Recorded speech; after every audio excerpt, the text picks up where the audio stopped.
بسم الله والحمد لله وصلى اللهم وسلم على سيدنا محمد وعلى آله وصحبه ومن والاه.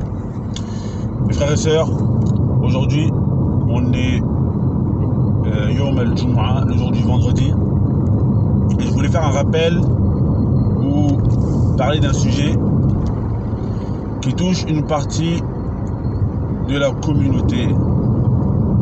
Et ce sujet, c'est le rapport que doit avoir le croyant, le musulman, avec les biens mondains qui nous entourent.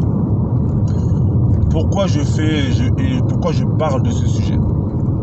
Parce que moi j'ai remarqué, et je ne sais pas si c'est le cas pour vous, depuis que je me suis converti à l'islam, et alhamdulillah, Allah Azza wa Jal, il m'a facilité le fait de voyager dans certains pays. J'ai vu qu'en France, les musulmans francophones, on avait un rapport un peu spécial avec l'argent et toutes les choses mondaines qui nous entourent. Je m'explique. Il y a parfois des gens, lorsqu'ils décident de s'investir dans la religion, quand ils voient les récits prophétiques ou les récits des pieux prédécesseurs qui vivaient et qui étaient éprouvés par la pauvreté. Lui aussi, avant l'islam par exemple, il était une personne qui aimait les voitures, qui aimait des choses mondaines. Soudainement, il va vouloir s'écarter de tout ça. Ça, c'est le cas par exemple pour les hommes. Pour les femmes, ça va être des femmes qui étaient coquettes, etc. C'est des récits que certains frères m'ont rapporté de leur épouse. Des femmes qui étaient coquettes, elles vont décider de changer complètement, malheureusement d'un peu se laisser aller. Un homme qui aimait les montres, bah, il va plus en acheter parce qu'il entend que les plus prédécesseurs ils vivaient dans la pauvreté, etc., etc. Donc je voulais faire un rappel sur ce sujet. Quel est le rapport que doit avoir le musulman avec tous ces biens mondains qui nous entourent? Tout d'abord, il faut savoir une chose, mes frères et sœurs, c'est que Allah Azza wa Jal, ainsi que le prophète sallallahu alayhi wa sallam et la religion islamique, n'a jamais réprimandé le fait d'aimer des choses de ce bas monde. Allah Azza wa Jal nous dit dans le Coran: Zuyyina lin-nas hubbu ash-shahawat min an-nisa'i wal-banin wa ghayri dhalik.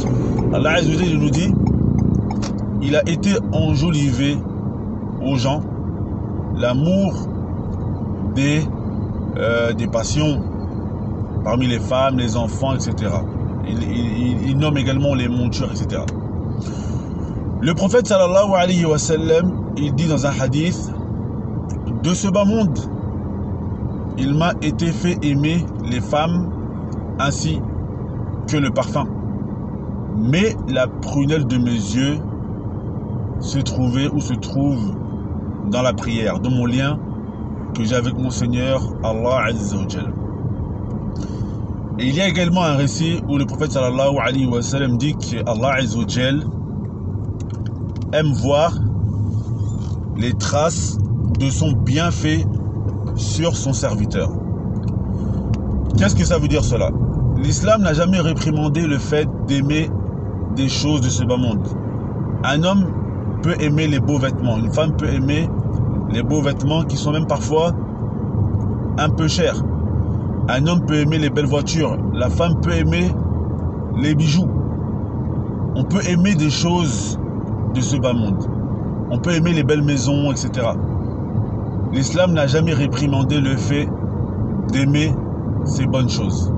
C'est même le prophète sallallahu alayhi wa sallam qui dit que parmi les choses qui peuvent rendre heureux un homme, c'est d'avoir une maison qui est assez spacieuse et d'avoir une bonne monture. Et il faut savoir que le musulman qui est riche et qui a de l'argent et qui utilise son argent dans le sentier d'Allah Azza wa Jal, il sera meilleur que le pauvre qui n'en a pas. Car un jour, il y a même des pauvres qui sont venus au prophète sallallahu alayhi wa sallam et ils lui ont dit Zahaba ahlu duthur bil ujuri kulliha aw kama qalu. Ils ont dit les gens qui ont de l'argent, ils sont partis avec tous les bienfaits. Le prophète sallallahu alayhi wa sallam leur dit comment ça? Et c'est là qu'ils ont dit eux ils peuvent faire l'aumône et nous on ne peut pas. Donc ils peuvent faire des adorations que nous on ne peut pas faire. Alors mes frères et sœurs, qu'est-ce que la religion réprimande? La religion réprimande la manière dont l'on va faire pour acquérir ses bienfaits. Il y a des gens, ils veulent une grande maison spacieuse. Il n'y a pas de mal à vouloir une grande maison spacieuse parce que ça va aider à mettre de l'amour dans le couple. Les enfants, ils peuvent avoir un endroit spacieux pour jouer. Mais ils vont utiliser des voies non islamiques afin d'arriver à leur fin. Il y a des gens, par exemple, pour acheter leur maison spacieuse, ils vont faire un crédit. Et après, ils vont aller chercher des fatwas, des avis juridiques qui leur autorisent de faire des crédits. Et ils vont invoquer la raison, je ne sais plus si on dit comme ça, invoquer, je pense, oui, la raison de la nécessité. Alors que avoir une maison spacieuse n'est pas une nécessité. C'est une chose qui est un bienfait. Donc là, dans ce cas-là, oui, la personne qui n'a pas la capacité d'avoir une maison spacieuse, bah, il va patienter comme les pieux prédécesseurs. Il faut savoir que avoir une maison spacieuse, c'est pas un mal. Parce qu'il y a des gens, eux, ils vont voir que c'est un mal. Non, il faut que je sois comme les pieux prédécesseurs. Mais il faut savoir qu'il y avait des pieux prédécesseurs qui étaient riches. Et il y en avait parmi eux qui avaient des grandes richesses. Et parmi eux, il y avait le prophète d'Allah Azzawajal, Sulaiman. Sulaiman, il a invoqué Allah Azzawajal, il a dit Rabbi, ighfirli wa habli mulkan la yanbaghi li ahadin min ba'di. Il a dit Seigneur, pardonne-moi et donne-moi un royaume comme il ne conviendrait à personne après moi. Donc il a invoqué Allah Azzawajal pour des choses de ce bas monde. Donc il n'y a pas de mal à vouloir certaines choses de ce bas monde. Mais le juste milieu, c'est que si l'on n'a pas, on patiente. Et que si l'on veut cette chose, on utilise des voies qui sont licites. Mais quant à vouloir faire un crédit ou à prétendre être dans la nécessité pour avoir une grande maison, cela ne convient pas. Donc l'islam réprimande le laxisme et également le fait de penser que c'est religieusement, si j'ai les moyens de faire cette chose, je ne vais pas le faire. Non, si tu as les moyens de t'acheter une belle maison, tu peux t'acheter une belle maison. Si tu n'as pas les moyens, tu n'empruntes pas une voie qui est illicite. Donc cela, c'est la même chose, mes frères et sœurs. Par exemple, des femmes qui étaient coquettes, comme certains frères rapportent, lorsqu'elles se mettent ou elles s'investissent dans la religion, elles vont délaisser cela parce qu'elles vont dire oui, les femmes des pieux prédécesseurs n'étaient pas comme ça, alors que parmi les femmes des pieux prédécesseurs, il y en a qui avaient des moyens, comme la mère des croyants Khadija radiallahu anha wa ardaha, et il est autorisé de se faire plaisir. Il y a des hommes aussi également, ils sont comme ça. Avant l'islam, c'était des sportifs, ils prenaient bien soin d'eux, et après l'islam, ou après qu'ils s'investissent dans la religion, ils se laissent aller. Mais le prophète sallallahu alayhi wa sallam nous dit que le musulman fort est préférable au musulman faible. Donc prendre soin de soi, il n'y a pas de mal à cela. Mais bien sûr, sans rentrer dans l'exagération. Car il y a des personnes, eux, c'est tout le contraire. Ils prennent trop soin d'eux. Il faut tous les jours qu'ils aillent à la manicure, tous les jours qu'ils achètent ci, qu'ils achètent cela. Non. Comme il dit le prophète sallallahu alayhi wa sallam, afdalil umur awsatuha. La meilleure des choses, c'est le juste milieu.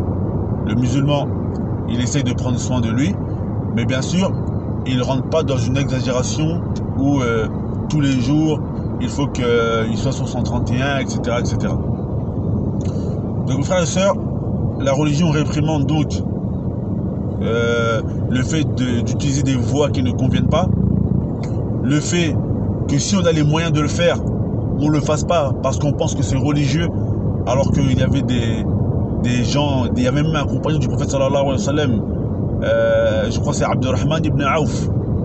Il est arrivé à Médine, les gens ont voulu lui donner l'aumône et il a refusé, il leur a dit Doulouni ala souk. Il a dit montrez-moi où est le marché.